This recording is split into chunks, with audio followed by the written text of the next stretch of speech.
You have a But strong the only case. thing is, what's the point of going back to Canada? Right.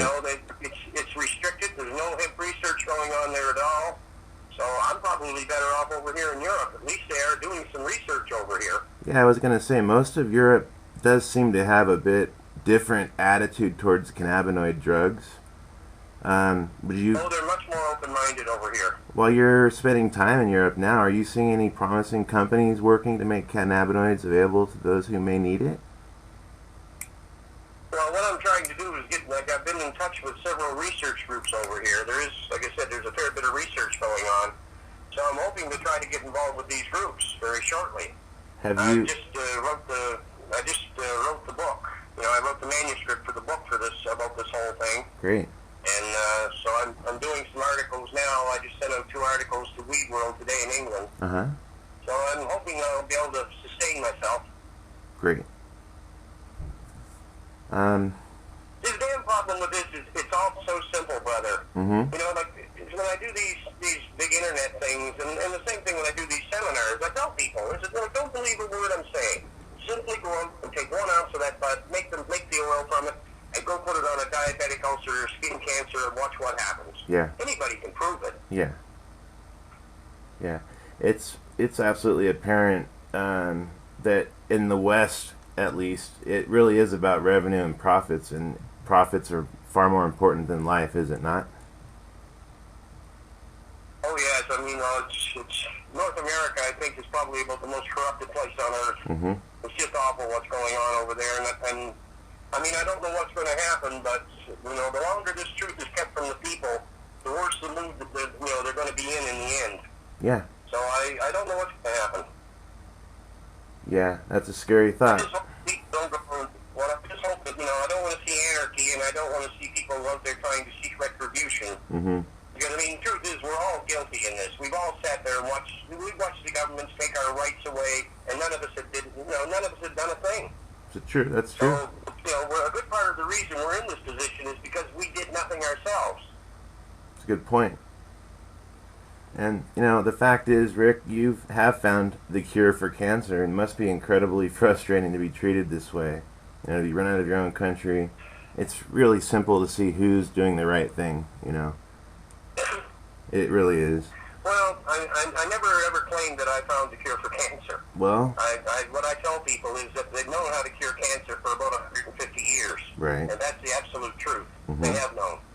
But the only thing I can actually claim is that I've treated a wide variety I've treated cancer, but I've also treated MS, arthritis, all kinds of other diseases. Right.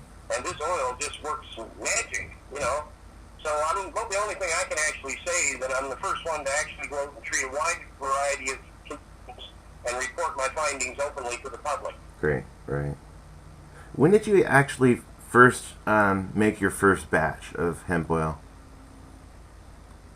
The first batch I made with them back in the early 90s. Okay. Before I was ever injured.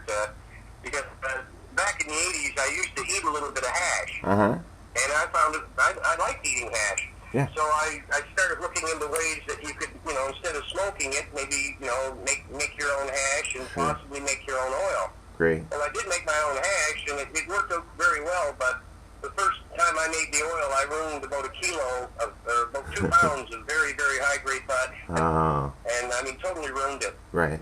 So it took me a little while to develop the simple ways of doing it, but if people just follow the instructions we've got up there, Mm-hmm. anybody can really make their own medicine. Wonderful. Can we talk a little bit about this campaign that I've heard of? I hear that you may be using TV to spread the message. Can you go into a little bit? That's what they're talking, radio and TV, well, whatever they can get out there to get the message out, because, Uh-huh. the mainstream media, they won't cover any of this. Right. Who... That's half the damn problem. If the media was doing its job, none of this would be going on. But Right. the trouble is the media is all bought and paid for. Yeah, of course. Now, who has contacted you outside, say, the cannabis movement about this, as far as interview? Just curious. Well, I've had a lot of different people contacting me, but I've been kind of out of touch over here for the last couple of months because, Uh-huh. I'm in Europe. Right. But there's been all kinds of contacts from research groups and all different countries all over the world. So there's an awful lot of people interested in this. What about Wiley Laboratory in Oxford, England? Are you familiar with that? No, I'm not. Okay. I heard that they were doing some promising things with cannabinoids at this time. I was wondering maybe if possibly you were involved.